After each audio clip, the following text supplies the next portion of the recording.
बहुत बहुत नमस्कार दोस्तों। आपका दोस्त यश सिंह बोल रहा हूं। दोस्तों, आपको पता ही है कि हम और आप मिलकर साथ में इस तरीके से छोटे समय में एनालिसिस करते हैं बड़े से बड़े मसलों का, और वो भी तर्कपूर्ण करते हैं, डेटा के साथ करते हैं और पूरे रेशनैलिटी के साथ करते हैं और प्रैक्टिकल सेंस के साथ करते हैं, और कम समय में ही हम एक मुद्दे का पूरा एनालिसिस करते हैं। तो दोस्तों, इसी तरह इस बार आपके सामने एक ऐसा मुद्दा तर्क सहित पेश करते हैं, और आपको भी जैसे पता ही है कि अब राजस्थान के जो चुनाव आने वाले हैं, इस पर हम मिलकर एक एनालिसिस करने की कोशिश करते हैं दोस्तों। तो चूंकि आपको पता है बहुत ही इम्पोर्टेंट मुद्दा है ये, तो दोस्तों आप साथ बने रहिए पूरे एनालिसिस के द्वारा, और पूरे जो आज घटनाक्रम चल रहा है राजस्थान के परिस्थितियों को देखते हुए, जो जो चुनावी जो अभी सरगर्मियां चल रही है, उनका हम इस तरीके से विश्लेषण करेंगे कि इस विश्लेषण को सुनने के बाद में आपको पूरी तरीके से बात समझ में आएगी कि कौन सी पार्टी राजस्थान में सरकार बनाएगी, वो पार्टी क्यों सरकार बनाएगी, और उसके जो है क्या इफेक्ट होने वाले हैं 2024 के जनरल इलेक्शंस के, जो भारत के जो इलेक्शन होने वाले हैं 2024 के जनरल इलेक्शंस, उस सेंट्रल इलेक्शन के ऊपर में इस राज्य के जो परिणाम आएंगे उसके ऊपर में क्या, उसके ऊपर में जो इफेक्ट आएगा वो भी जो हम समझेंगे। तो इसलिए इम्पोर्टेंट मुद्दा है दोस्तों, आप साथ बनाए रखिए। अब देखिए, राजस्थान में ऐसा है कि दोस्तों आपको पता ही है कि दो मेजर पार्टीज हैं राजस्थान में, एक है कांग्रेस और एक बीजेपी भारतीय जनता पार्टी। ये दो पार्टीज ही हैं जो कभी एक पार्टी और कभी दूसरी पार्टी जो है सरकार बनाया करती है राजस्थान में। अब जैसे कि आपको देखने में आया ही है कि 2014 के आसपास के समय से, जब से सोशल मीडिया हावी हुआ है भारतवर्ष में, ठीक है दोस्तों, तो उस सोशल मीडिया के हावी होने का पूरा फायदा 2014 में मोदी सरकार ने उठाया था, मोदी जी ने उठाया था, और उस सोशल मीडिया को यूज करके, व्हाट्सएप और फेसबुक जिसे कहते हैं उनको यूज करके, और अपनी सरकार पूरे भारतवर्ष में बनाई, अपनी छवि बनाई, जिसकी वजह से भारत में मोदी सरकार बनी जो आज आपके सामने है। तो वो तो शुरुआती दौर था सोशल मीडिया का, जिस सोशल मीडिया के पैंतरे को यूज करके समझा मोदी जी ने, और उस पैंतरे को अच्छी तरीके से उपयोग में लेके आए वो, और अपनी सरकार बनाए।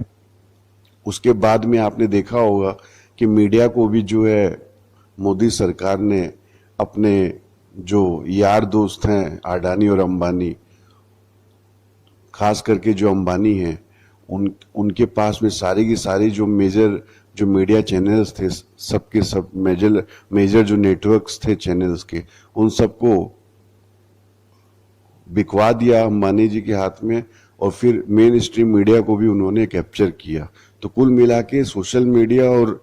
मेन स्ट्रीम मीडिया, इन दोनों को कैप्चर करके मोदी सरकार जो है चली है, क्योंकि मोदी सरकार ने मीडिया का इम्पोर्टेंस बड़ा समझा है। इसके पहले जो कांग्रेस की सरकारें रही हैं, उन्होंने बहुत ज़्यादा, जिसको कहते हैं कि ओवर डेमोक्रेटाइजेशन, ठीक है, बहुत ज़्यादा खुलेआम जो है डेमोक्रेसी को छोड़ दिया था। तो उसमें इस तरह से छोड़ दिया था कि उसमें होता ये था कि जो गलत आरोप लगाए जाते थे कांग्रेस की सरकारों पे, उनके ऊपर भी कांग्रेस की सरकारों ने अंकुश नहीं लगाए थे 2014 के पहले। तो इसके वजह से जबरदस्ती की, जिसे कहते हैं कि बहुत से चीजें खराब नहीं होती थी कांग्रेस की सरकार में, फिर भी उनके ऊपर कंट्रोल न लगाने की वजह से उन गलत जो आक्षेप लगाए गए कांग्रेस की सरकारों पे, उसने जो है छवि खराब की कांग्रेस की सरकारों की। तो इसको बोला जाता है ओवर डेमोक्रेटाइजेशन। तो इस तरह से जो है कांग्रेस ने जो है ओवर डेमोक्रेटाइजेशन करके रखा हुआ था, जिसको पूरा कंट्रोल किया मोदी सरकार ने। अब तो आप देख रहे हैं कि अभी तो डेमोक्रेटाइजेशन जिसे कहते हैं डेमोक्रेसी, उसको भी कंट्रोल करके अभी तो आप कह सकते हैं कि बिल्कुल हिटलरिज्म जिसे कहते हैं, तानाशाह प्रवृत्ति, वो अभी भारतवर्ष में चल रही है, जो देखने को मिलती है। लेकिन चलिए उसे एक तरफ रखते हैं। जस्ट आपको एक पॉइंट समझाऊंगा मैं आगे, इसलिए मैंने इस पॉइंट को आपके सामने में रखा है। तो दोस्तों, अब आपके सामने बात करते हैं कि फिर भी 2019 में जो चुनाव हुए, वो सोशल मीडिया और मोदी सरकार कुछ भी काम नहीं आई और कांग्रेस की सरकार बनी थी 2019 में। अब शुरुआती दौर में ऐसा हुआ कि कुछ आपको दिखाई दिए होंगे जो कुछ मन मुटाव हुए थे, जो देखा गया था कि यहाँ पे सचिन पायलट जो है उनका ऐसा रुझान था कहने का कि भाई उन्होंने बड़ी मेहनत की है, लेकिन उन्हें जो है चीफ मिनिस्टर नहीं बनाया गया राजस्थान का। ठीक है, अब उसमें तार्किक बातें ये आएंगी दोस्तों कि जनता, तो आपको भी पता है कि सबसे ज़्यादा जो फेमस पॉलिटिशियन जो हैं राजस्थान में, वो तो अशोक गहलोत हैं। अब अशोक गहलोत अगर जो है टॉप रेटेड पॉलिटिशियन है राजस्थान में, तो उसमें तो कोई अशोक गहलोत की भी मैं कोई इसमें ऐसी महानता नहीं मानता हूँ। महानता इस चीज की है कि उन्होंने जो है 50 साल काम किया है ये आपके भारतवर्ष की पॉलिटिक्स में भी हैं और राजस्थान की पॉलिटिक्स में भी रहे हैं। तो कोई भी व्यक्तित्व अगर इतने इतने सालों तक जो है एक फील्ड में काम करते रहे, तो ये बहुत ही सीधी सी बात है कि उसकी क्रेडिबिलिटी, उसकी गुडविल तो बहुत ज्यादा होगी ही, वनस्पत उस व्यक्ति के जो उसके बहुत चौथाई समय जो है राजनीति में रहा हो। ठीक है दोस्तों, तो अब इस चीज को लेकर अगर ऐसा विचार रहा हो, सचिन पायलट कहिए या और भी लोगों के, कि भाई उन्होंने बहुत मेहनत की है तो उनको जो है सीएम बनाया जाए, तो देखिए होता क्या है कि एक तो गुडविल, एक इतने साल की मेहनत, एक जनता का पूरा विश्वास, ठीक है, और जनता जिसको देख के वोट देती है। उसके बाद में डेमोक्रेसी में क्या होता है कि जो भी आपके जो मेंबर ऑफ लेजिस्लेटिव असेंबलीज जो एमएलए होते हैं, वो जो है मिलकर एक लीडर को चुनते हैं जिसे सीएम कहा जाता है। तो उनकी आवाज, तो ये सब चीजें जो है वो सब मिलकर एक सीएम जो है उसको तय किया जाता है। ठीक है दोस्तों, अब आज मैं अगर उठ के कह दूं कि मैं बहुत ज्यादा मेहनत कर रहा हूं किसी भी कार्य में, तो उस कार्य का रिजल्ट निकलने के बाद में उस कार्य के लिए जो है मुझे ही पूरा का पूरा पूर्ण रूप से पद दे दिया जाए, ठीक है, तो ये मेरी मैच्योरिटी नहीं होगी। नहीं, मुझे आप मैच्योरिटी जो है उसमें आप ऐसा नहीं कह सकते कि मुझ में मैच्योरिटी है अगर मैं इस तरह की जिद करूं। ठीक है दोस्तों, मेहनत करना एक अलग चीज होती है, और मेहनत करके और उसके बाद में किसे तय किया जाता है, एमएलएस के द्वारा, जनता के द्वारा। हाँ, कौन से पब्लिक फिगर जो क्रेडिबल होता है, जो जिसकी गुडविल होती है, और वो भी कोई मैजिक की बात नहीं है। इतने सालों तक अगर कोई व्यक्तित्व जो है अपने कार्यरत रहे जनता की सेवा में, तो उसकी वजह से वो होती है। तो उन सब चीजों को दरकिनार करके अगर मैं सिर्फ ये कहूं कि सिर्फ मेरी मेहनत की वजह से जो है ये चीज हो गई है और मुझे बना दिया जाए ये चीज, तो ये देखिए एक मैच्योर्ड सोच नहीं कहा जा सकता, चाहे आप पॉलिटिक्स में कहें या किसी भी फील्ड में कहें। ठीक है दोस्तों, तो ये कुछ बातें ऐसे हुई। उसके बाद में आपने देखा होगा कुछ सरकार गिरने गिराने की कुछ मुसीबतें हुई कांग्रेस की सरकार, गहलोत सरकार में, उसके बाद में भी आपने देखा होगा कि जो क्रेडिबिलिटी रही सीएम अशोक गहलोत की, उसकी वजह से सभी लोगों जिन्होंने गलती भी की उनको भी बात समझ में आई कि इस तरह नहीं है, जनता का साथ रहा और ज़्यादा से ज़्यादा सारे एमएलएस का साथ रहा मैक्सिमम, ठीक है। तो ऐसा करके जो है आपने देखा होगा कि सरकार वापस मजबूती से बनी रही और मजबूत हुई और चली। और न सिर्फ चली सरकार, बल्कि जितने भी जो सोशल रिक्वायरमेंट्स हैं जनता के, वो सारे रिक्वायरमेंट्स,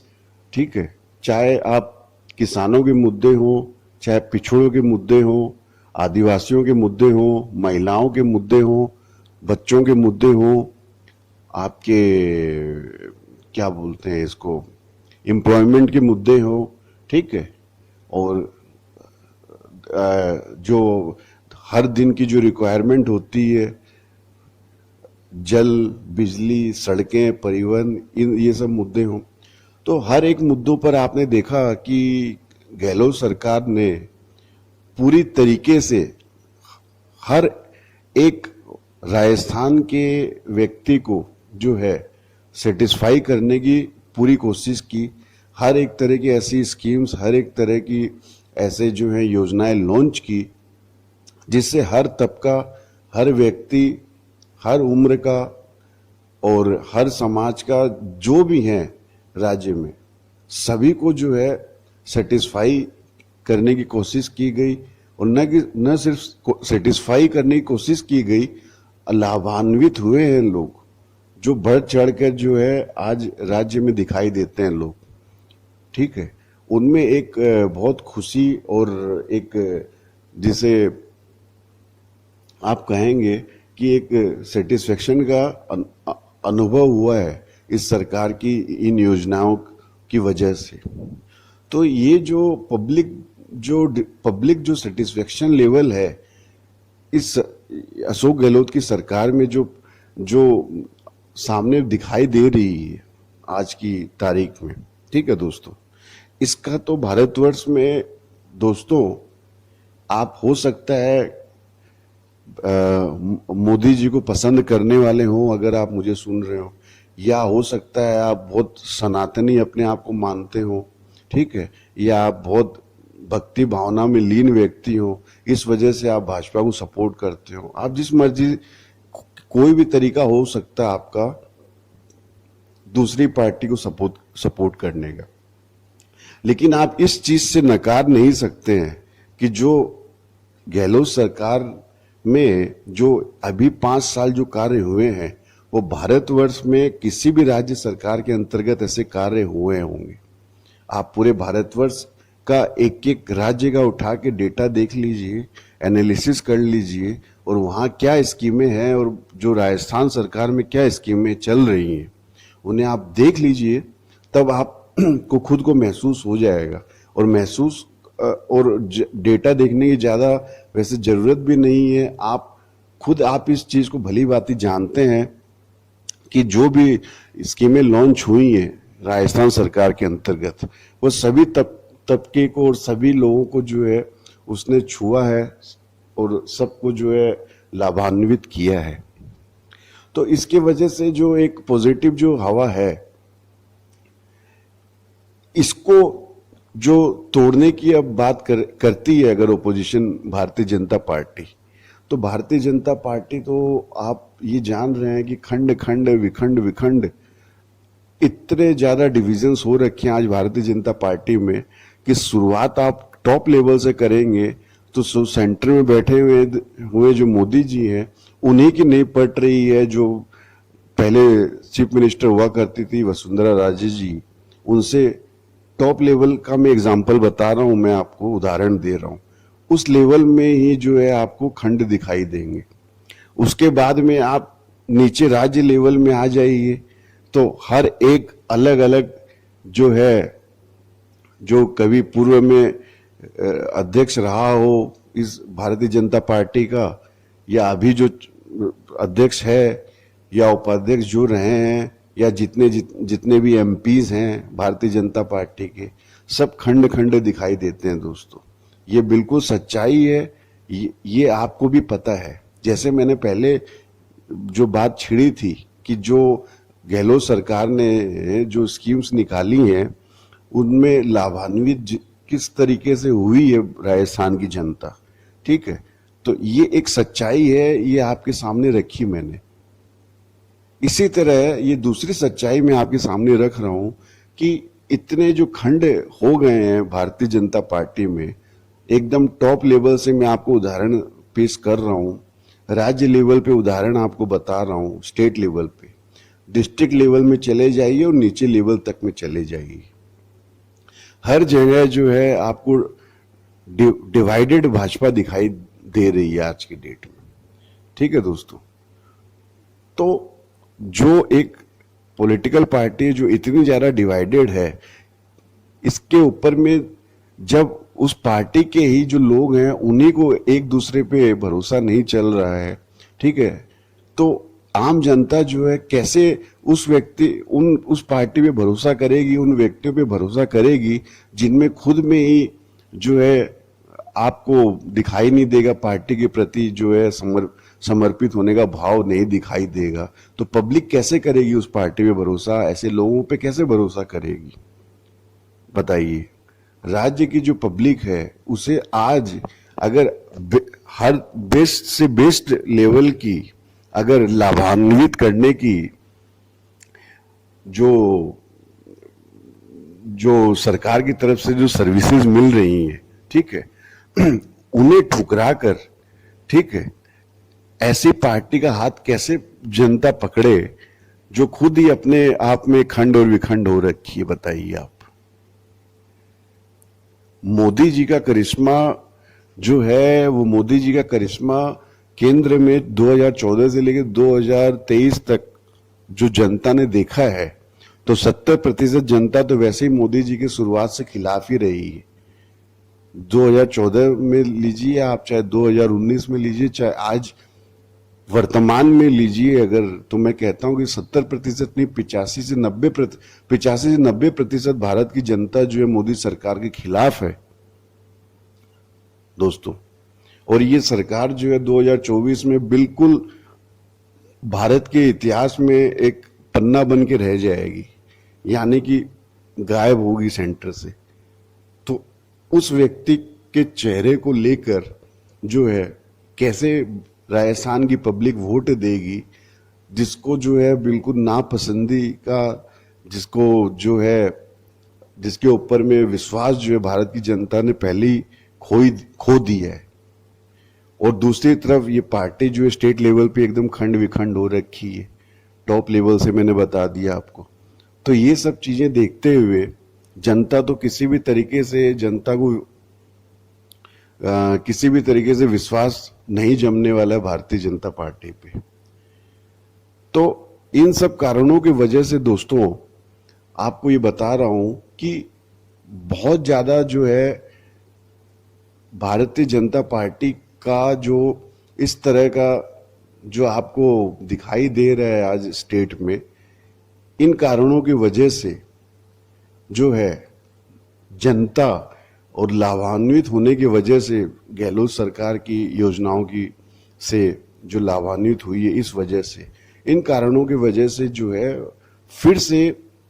कांग्रेस को और अशोक गहलोत सरकार को रिपीट करेगी राजस्थान की जनता। तो पहले तो बात ये रही दोस्तों। अब हम ये बात करते हैं कि कांग्रेस पार्टी जो है राजस्थान कांग्रेस में, इनको किस तरीके से अपना काम करना पड़ेगा इलेक्शंस के दौरान कि ये जो है ज्यादा से ज्यादा जो है इस तरीके से जीत कर आए कि जैसे कर्नाटक में जो है जिसे कहते हैं कि एकदम तूफानी जीत, उस तूफानी जीत को रिपीट राजस्थान में कैसे करें। तो उसका सबसे पहला पॉइंट ये होगा कि उस कर्नाटक की जीत की तरह राजस्थान में भी जीत हो सकती है, तूफानी जीत जिसे कहते हैं, इस तरह हो सकती है कि पहला पॉइंट ये है कि जो भी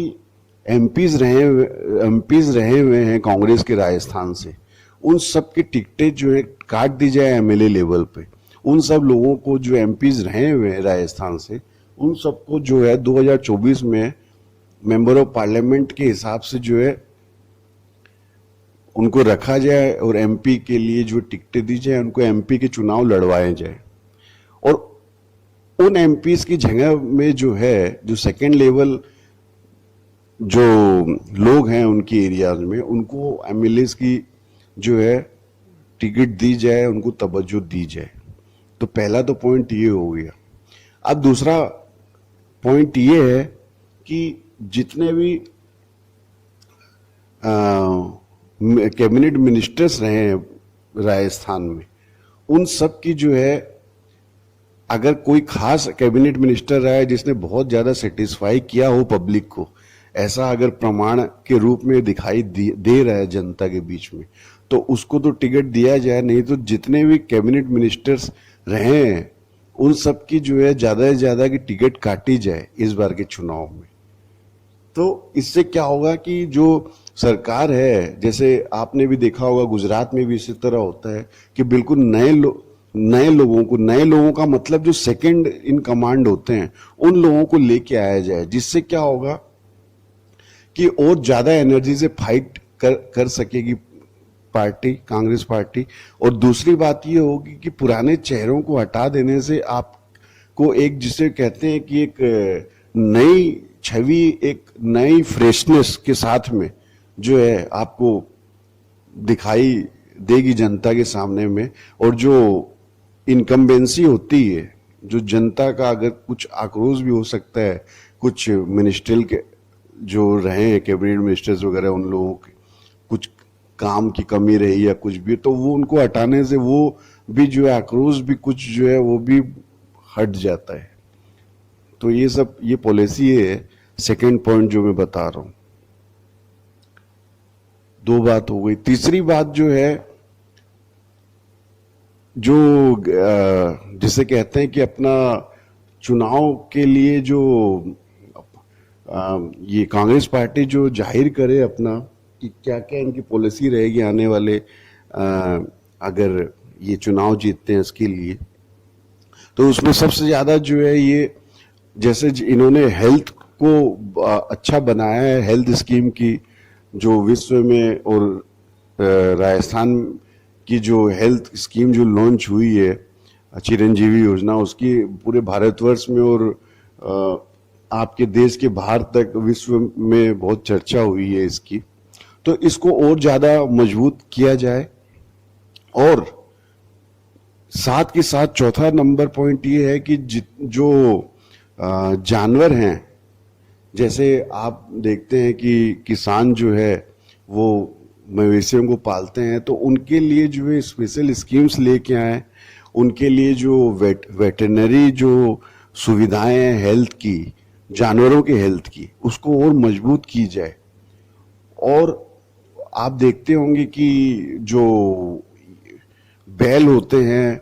हाँ, तो इस तरह के जानवरों के रख रखाव के लिए अच्छे से अच्छी गौशालाएं, कोई स्कीम्स लेके आए जो वो इस तरफ उस तरफ इधर उधर घूमते हुए ना भटकते हुए दिखाई दे। मतलब गोवंश जो है उनका अच्छा रख रखाव करने का